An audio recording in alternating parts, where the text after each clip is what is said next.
Mehndi ஜோனியோட starting ஸ்டேஜில் நம்மளோட பேஜும் 10K 50K 60K followers இருந்தால் நம்மளும் நிறைய மணி ஏர்ன் பண்ணலாம்னு நினச்சிட்டு தான் இருந்தேன். பட் அது ஒரு பெரிய மித்துன்னு ஒரு சர்வீஸில் புரிஞ்சுக்கிட்டேன். Hey all, this is Vidya here. என்னோட கிளைண்ட் மகாலட்சுமி எங்களை அருப்புக்கோட்டையிலேருந்து தான் புக் பண்ணியிருந்தாங்க.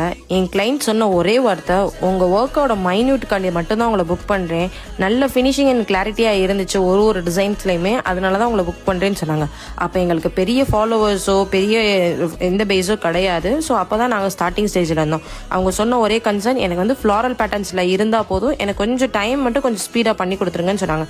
அவங்க கேட்டது எல்லாமே floral design, baby elephant, peacock, lotus அது இருக்கணும்னு சொல்லியிருந்தாங்க. அவங்க கேட்ட மாதிரியே both hands front and back சேர்த்து 2.5 hours கம்ப்ளீட்டாக பண்ணி முடிச்சிட்டோம். அவங்க ஒர்க்ஸை பார்த்துட்டு எங்களுக்கு 4 கிளைண்ட்ஸ் எங்களுக்கு புக் ஆனாங்க. So don't believe in high followers myth. அது வெறும் மித்து மட்டும்தான். உங்கள் ஒர்க்ஸை ரொம்ப பர்ஃபெக்டாக, கரெக்டாக, ப்ரொடக்டிவாக, கன்சிஸ்டண்ட்டாக நீங்கள் பண்ணிகிட்டே இருந்தீங்கன்னா கண்டிப்பாக 4 இல்லைங்க 40 கிளைண்ட்ஸ் கூட புக் ஆகுவாங்க. இதே மாதிரி மெஹந்தி விளாக்ஸுக்கு என்னோட பேஜை செக் அவுட் பண்ணி பாருங்கள். அண்டில் தென், தேங்க்யூ, பாய், டேக் கேர்.